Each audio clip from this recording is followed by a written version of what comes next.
Good evening. My name is Dr. Lukianoff. I'm editor of the University Bookman, published by the Russell Kirk Center. When the search for the Richard D. McLellan Prize for advancing free speech and expression was announced, I was interested in discovering who the second recipient would be. I still am, because I think we all knew who the first would be. Greg's reputation and accomplishments need little introduction. Among civil libertarians and even the generally aware, they are nearly common knowledge at this point. I first met Greg in 2005, nearly 20 years ago, as a summer intern at what was then a relatively young and small nonprofit, employing fewer than 10 people. Greg gave a great talk on free speech to the 6 of us interning that summer. He was clearly knowledgeable and entertaining. I liked him okay. But then, after I returned to school some months later, he was appointed president. And I thought to myself, really? The goofy guy with the loud laugh? Sure, Greg knew his John Stuart Mill and his free speech case law. He was even funny. But president? What about the entirely unrelated skill set it takes to manage and lead an organization? The ability to network, organize, strategize, fundraise, recognize and cultivate talent, and so on. He knew his case law, but could he anticipate changes in the cultural landscape that would produce new challenges to free speech? I sense no evidence of any of these things. Wouldn't you know it? The members of FIRE's esteem board knew more and could see further than a 21-year-old college senior. I don't know how Greg feels about this. Our political leanings are quite different, but looking back on his elevation to president of FIRE only confirms in me my philosophical conservatism. My elders knew better than me. In my defense, I don't believe that even they knew at the time how well they had done. Not only would Greg prove capable as an administrator, a cultivator of young talent, an avid spokesman for free speech, but he would become the premier civil libertarian of his generation. As evidence of his leadership talent, or on second thought, perhaps an exception to it, among his first acts was to hire that young, doubting Thomas right out of college. I was FIRE employee number 9 at 22, the youngest on staff at the time. Greg, at 32, was the oldest at the time, and the only in his 30s. FIRE was young in more ways than one. During my first week, Greg and I stayed after hours and polished off a bottle of whiskey. For the first time, it wouldn't be the last. That wasn't the only thing that won that 20-something over. I watched as he carefully cultivated FIRE's reputation, grew its donor base, and expanded its reach. Principle, first and foremost, guided his every move. Skepticism turned to admiration.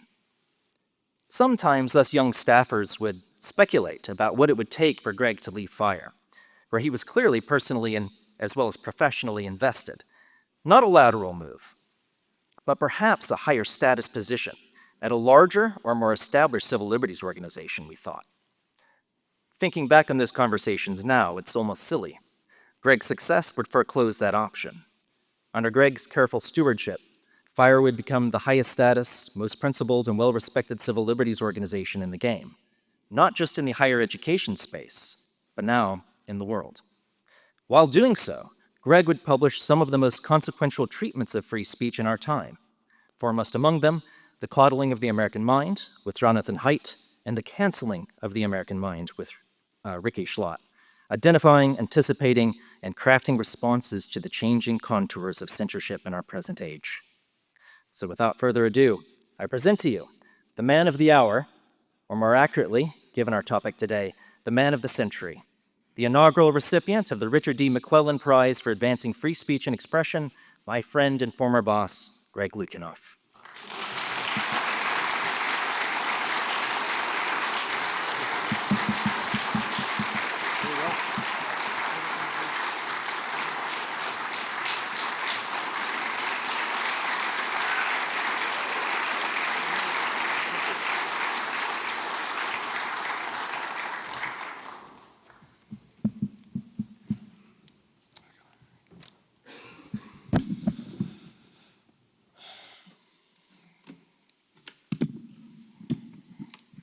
You know, I Luke, I initially didn't read your remarks about me, and I'm really glad I did because I would have been so flabbergasted by them. I'm not sure I could have done my own talk. That meant the world to me, so thank you. And thank you so much to the Russell Kirk Center for this extraordinary honor. Thank you to the judges for even considering me. And thank you to one judge in particular, Nadine Strawson, who could not be here tonight due to an injury she suffered in Shanghai. Pretty cool. If you're gonna get hurt somewhere. She's been a hero of mine my entire career, and a younger me would never believe that she's also become someone I get to call a friend. I've dedicated my life to defending not only the First Amendment, but also the older, bolder, more expansive idea of free speech. But if there's one world leader who, if I'm being honest, I can't entirely blame for being frustrated with a press that ceaselessly hammered his personal life, his marriages, his affairs, his sometimes reckless decision-making, his outsized libido, and even his weight.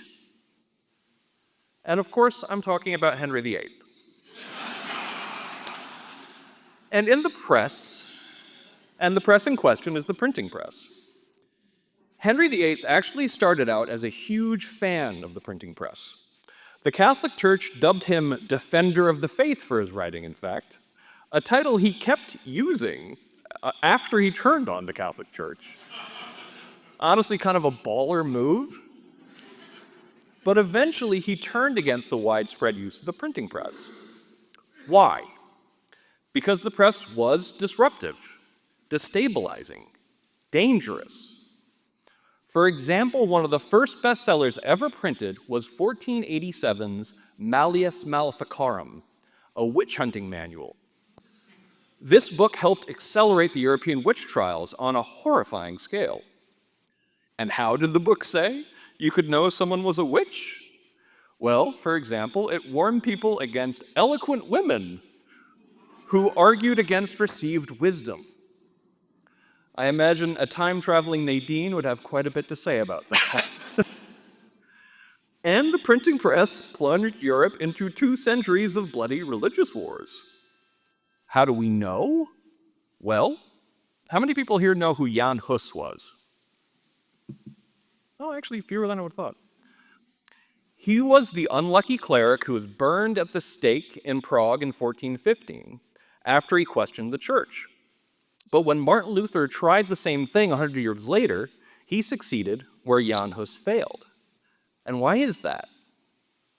Because Luther had the power of the press. So yeah, it's easy to understand why a monarch like Henry VIII wanted to crack down on this disruptive technology.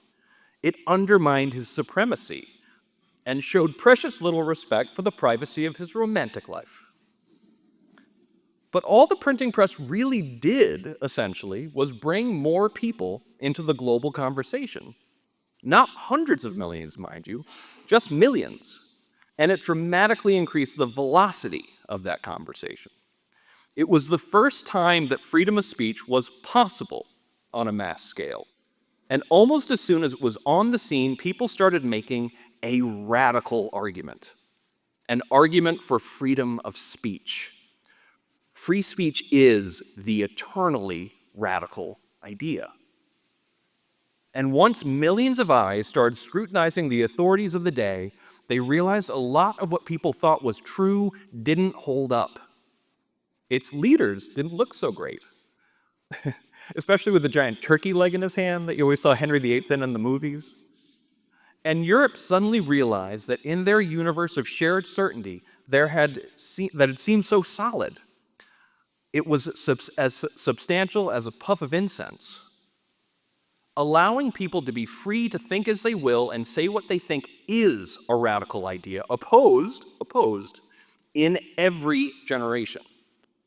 Because it turns out, given a chance, people have some questions for authority. And that is why, as Frederick Douglass put it, free speech is the dread of tyrants. But not just the tyrants of kingdoms or churches, but the tyrants of supposed knowledge. The ones who think all important truths are known, and it just so happens they are the first in history to know them. What luck!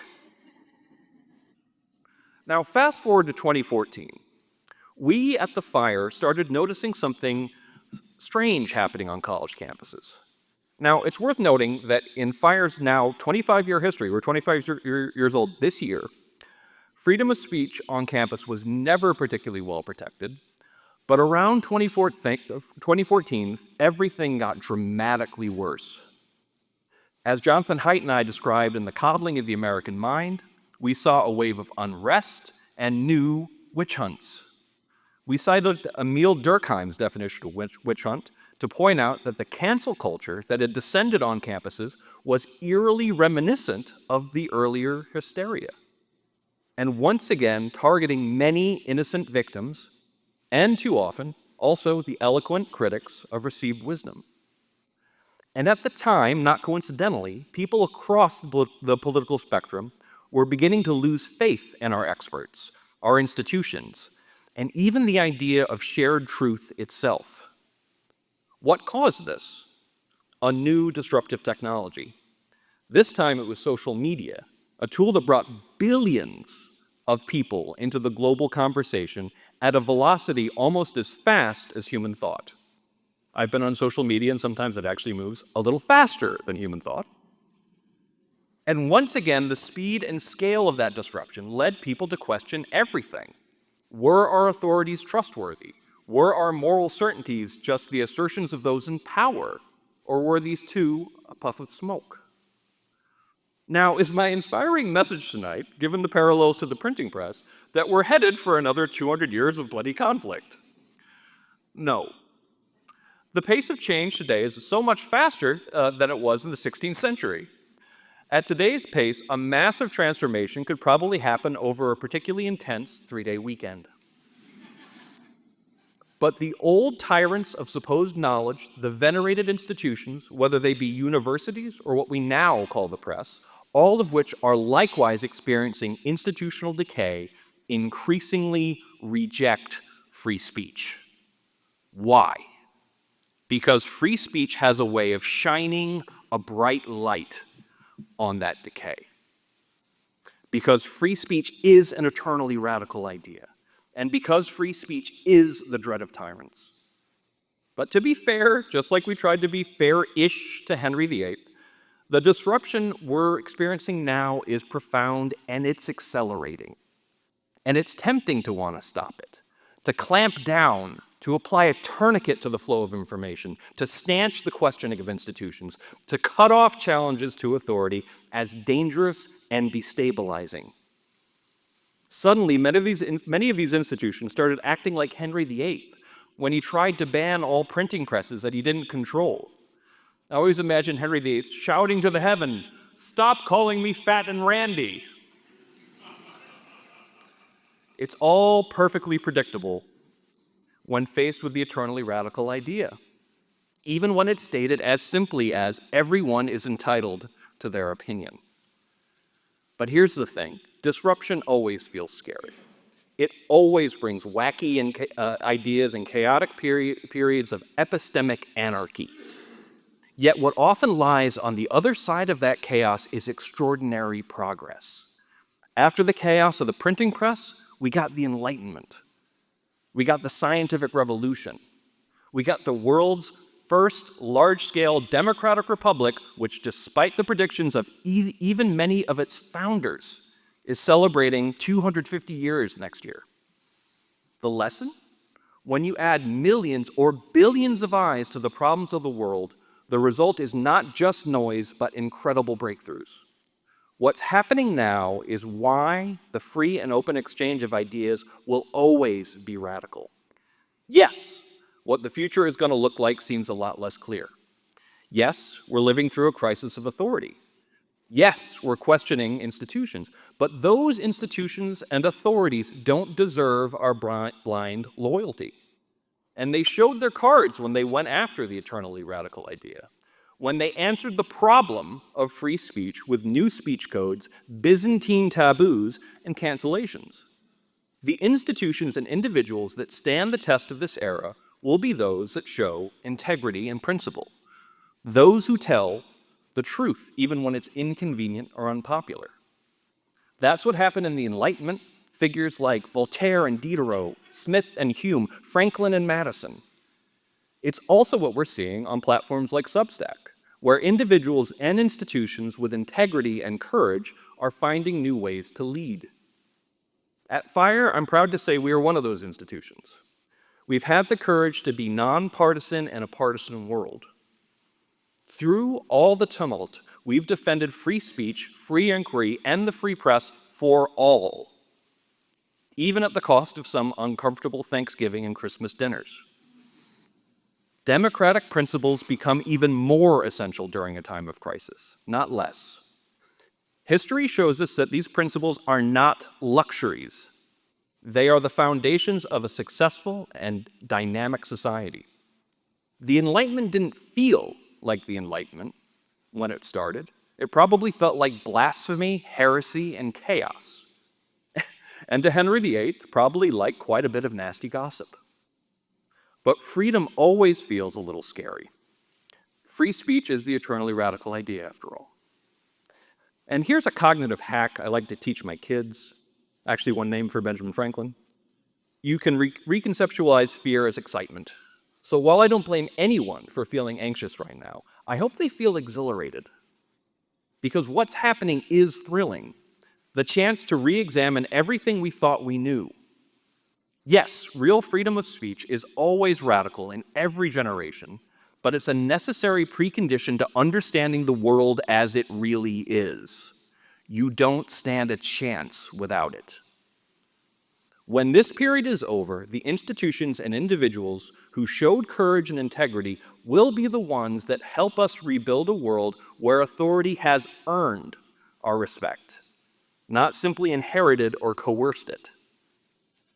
And as history has shown, what comes next might just be a future of brilliance, achievement, and prosperity that might make the difference between Henry VIII's time and today seem like nothing.